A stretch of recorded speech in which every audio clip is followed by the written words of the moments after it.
Who are you? I don't know, but I'm writing to you anyway. Where are you? How far in the future? Where'd you find my journal? I may never know, but you can know me from what I put down on these pages. I come from a little village in the mountains. No one has left here since before I was born. But our lives changed overnight. Just a few days ago when my best friend had a prophetic dream. A vision that the elder said means this season is going to end soon. The world is about to enter a new era. A great change is coming. Everyone was afraid. I was surrounded by questions and I began to feel how little I know. What is this season that is about to end, and why is it ending? What exactly is out there that could turn the world inside out? If there are still voices singing and laughing in the wilderness, I could record them before they're gone. I also thought of my dad, who always wanted to see the outside world but never did. So, I asked if I could leave. The elder had one condition for letting me go. That I take what I collect to the museum vault, a palace of art and memory at the edge of the earth. She says it's the only place safe from the turmoil of a changing season. I hope that's where you're reading this now. I can't stop the change that is coming, but this time on Earth could live on in these pages. What it looks like, sounds like, how it feels to be alive right now. I'm writing to you at the crack of dawn on the morning I leave home. I can smell breakfast cooking in the other room, and I can hear my mom's voice.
Three, two, one.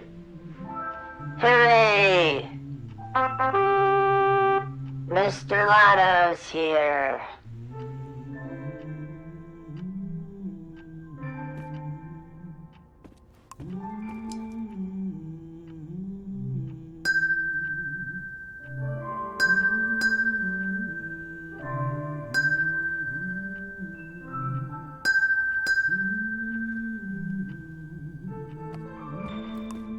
my bag, and Dad's camera, ready for the great departure.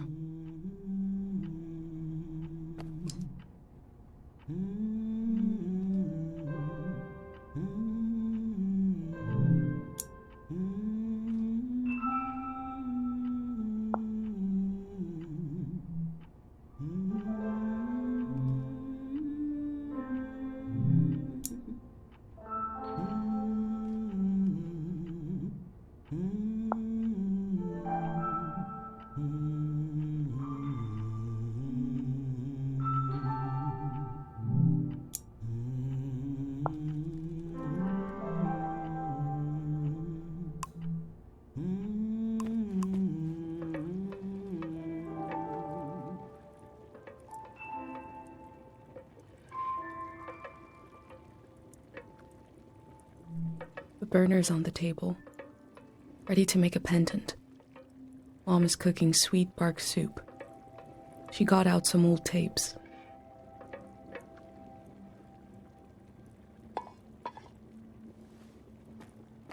You're up. What are you doing standing there? Time to get going. It's gonna be a beautiful morning. I'm making progress. I found the burner, camera, recorder, travel bag. Breakfast is in progress. Still gotta make a pendant.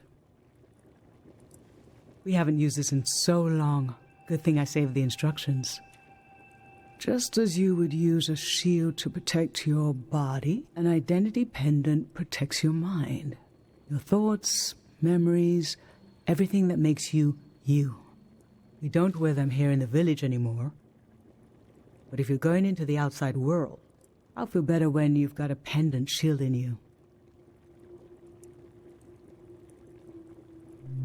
I will worry until you're gone, and then I'll have total confidence in you.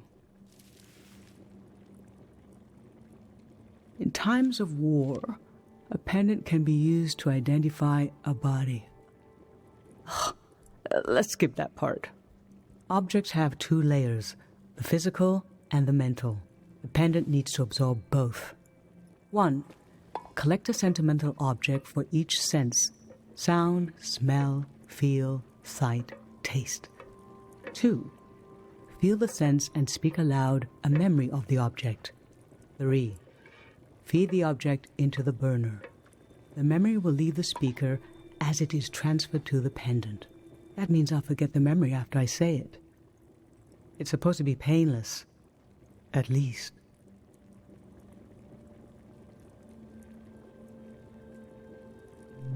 Okay, so this old tape should work for our sense of sound. I remember.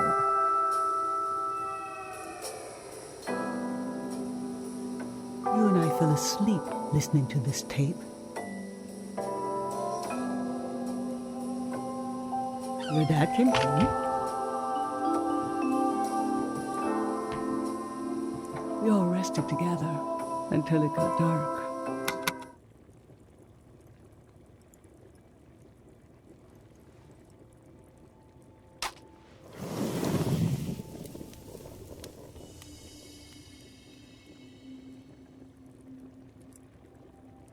What an odd feeling. Like an absence, disappearing.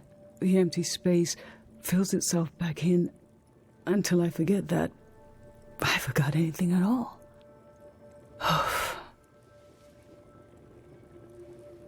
I'm glad I'm only losing a few memories. If I lost too many, I wouldn't even know who you are. You should pick the rest of the objects.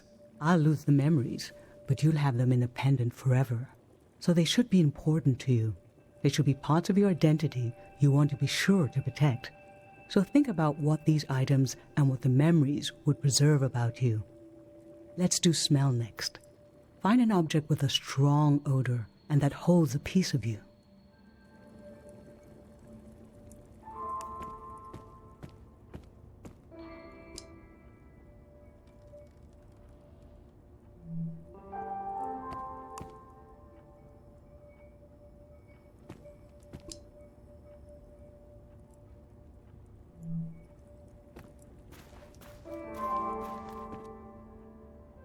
Honey, wax, baby, waves.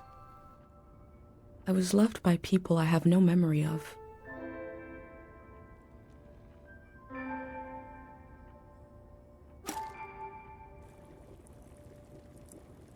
What did you choose for smell?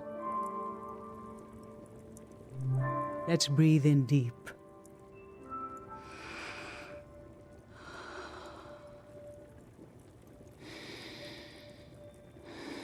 This kind of candle keeps someone alive for the time it takes to burn. Just a few hours when death is nearby. It can be enough for last rites, last words. This was Grandma's candle. She didn't want to use it. You spent a lot of time with her when you were a baby. I realized she wouldn't live long enough for you to remember her. Or for her to see you grow up and discover what kind of person you'd be. So in a way, you don't know her, and she didn't know you. And yet, she loved you. I don't know where love goes, but it belongs to you anyway.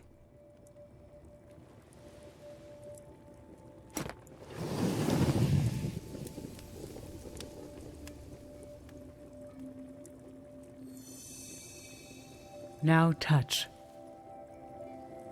Pick something with a texture you like.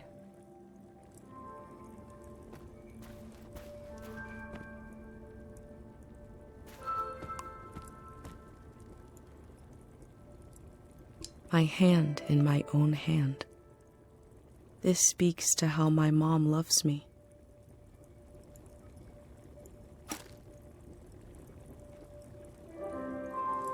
So what did you end up choosing? Okay, put your hand in the hand. Oh, I remember it so well. It's not as bad now, but in the old days, not many children lived long enough to grow up. We believed if a child could make it to the age of 9, they'd be all right. This print was made of your hand when you turned 9. Your father and I couldn't believe we really had a healthy girl. An old deep fear inside of me finally went away. And we saw you would just keep growing and growing. That everything was going to be okay.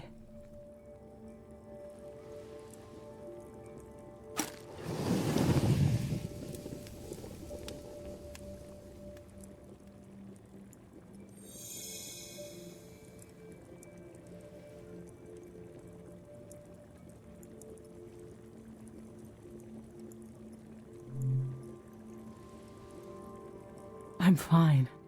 Let's do sight next. Pick something that looks nice.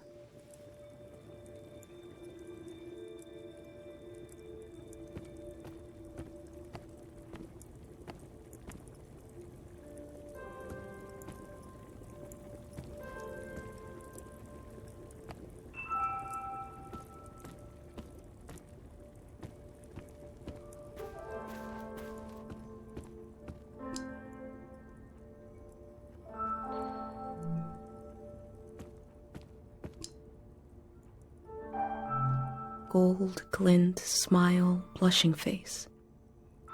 I used to see souls everywhere.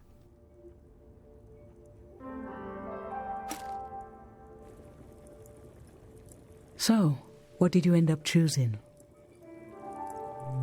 There were years when you saw faces everywhere. We had to be gentle with everything in case it had a soul. I remember you saw some sticks on the ground in the shape of a face. You were so worried what would happen if the wind blew.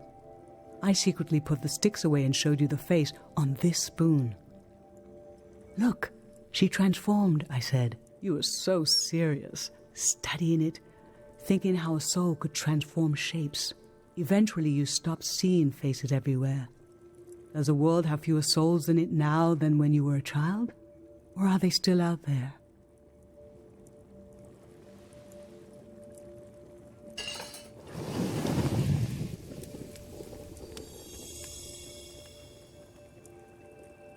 For taste, we can eat breakfast and feed some to the burner.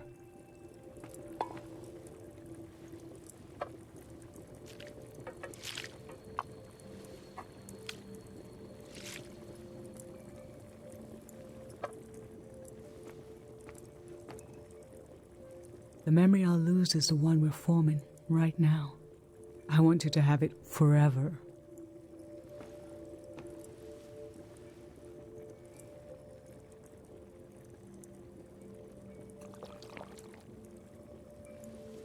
Standing here, you're having a last taste of home.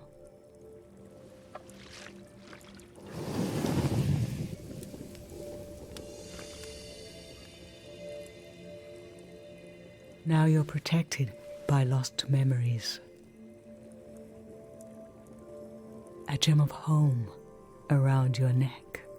This is my only condition for letting you go. You must promise me never to take the pendant off.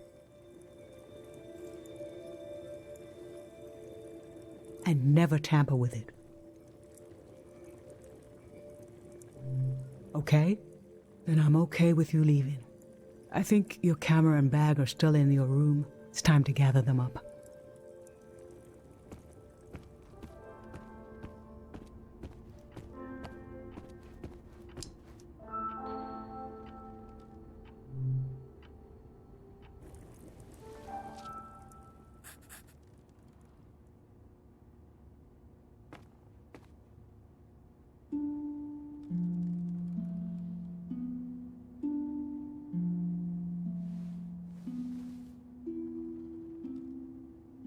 I've lost so much.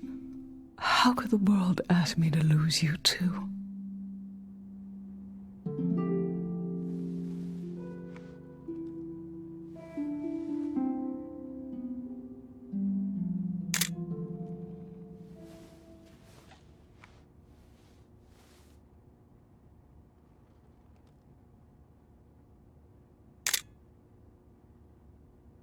Look at us.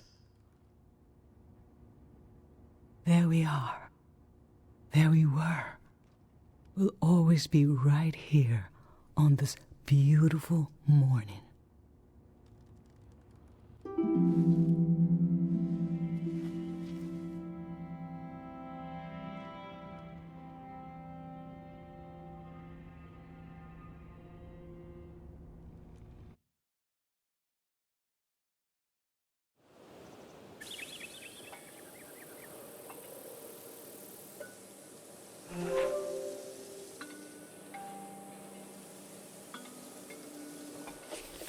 I just performed a ritual with my mom.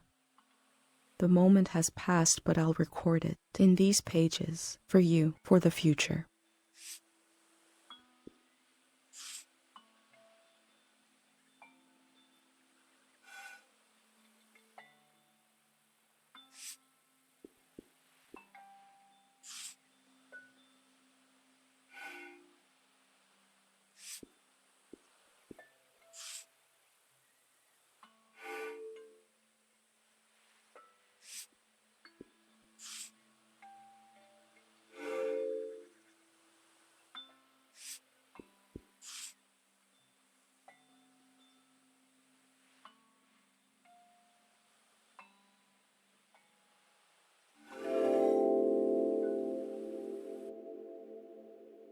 I never knew when my mom would share a memory of Dad, while cooking, on a walk, with no warning.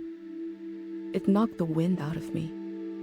Rituals take this grief and give it a shape and a story. Filling in this journal is a ritual too, but for a loss that hasn't hit us yet.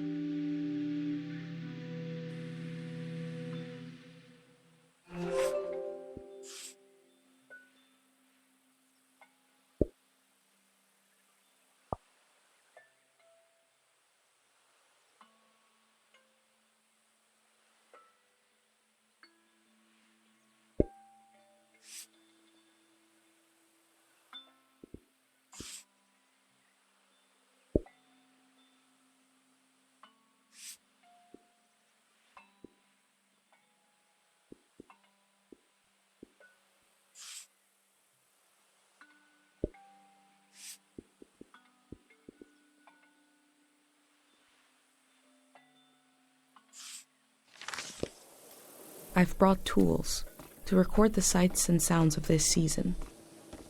I'll start by recording the only place I've ever known.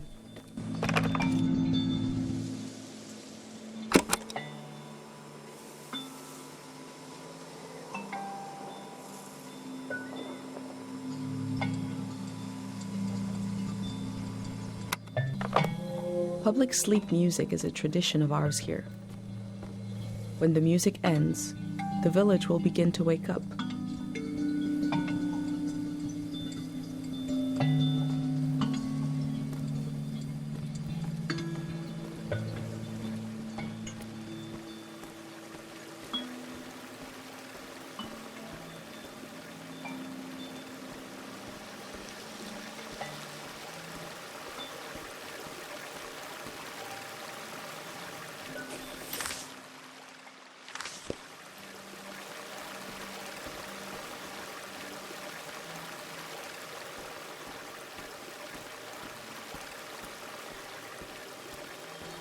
Last night there was a goodbye party here in the plaza. Everyone was so afraid for me. To understand that fear, to understand where I grew up, you have to know the man standing watch over the plaza, Dr. Fumio.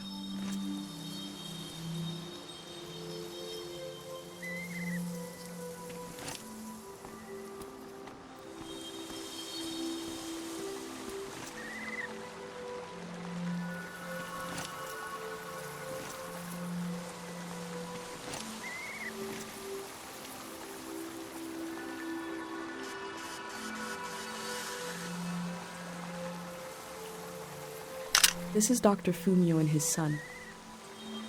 The statue isn't as old as it looks. The artist wore it down to give it a feeling of ancientness and the authority that comes with it. Dr. Fumio and his son founded Cairo back in 776. They live on through our traditions. There are 3 murals celebrating Dr. Fumio's work.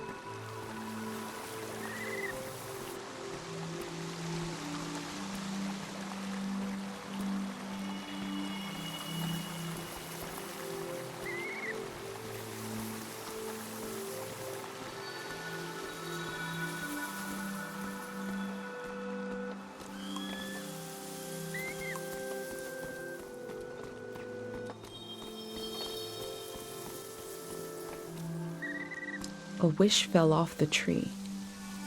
I'm not supposed to read them, but it might be good for you to have an example of one.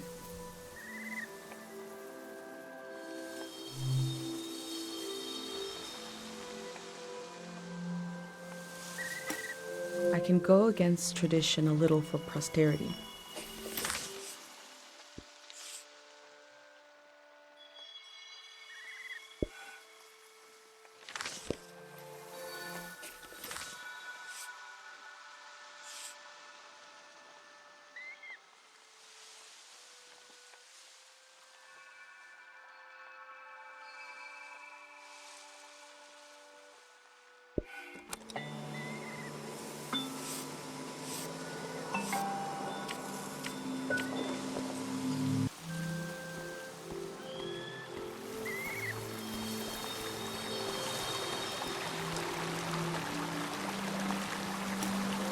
Pate loves fish, even though nobody here has ever seen one.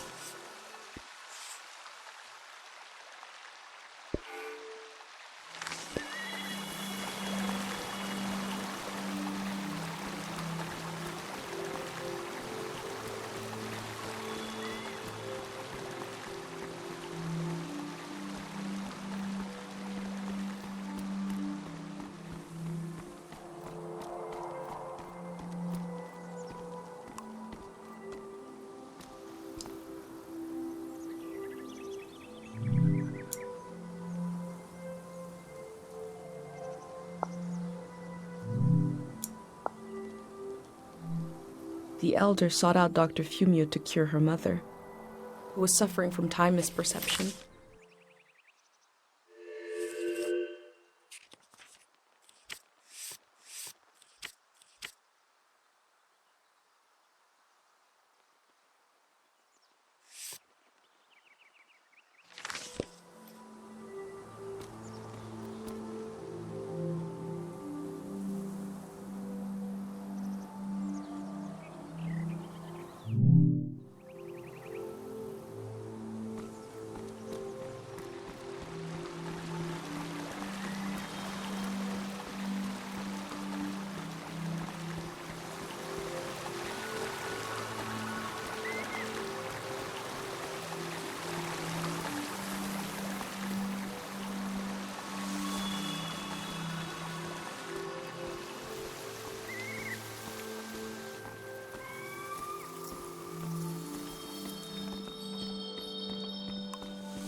This is the cafe where my dad used to read his poems. He wrote one for me. Maybe he wrote it for you too.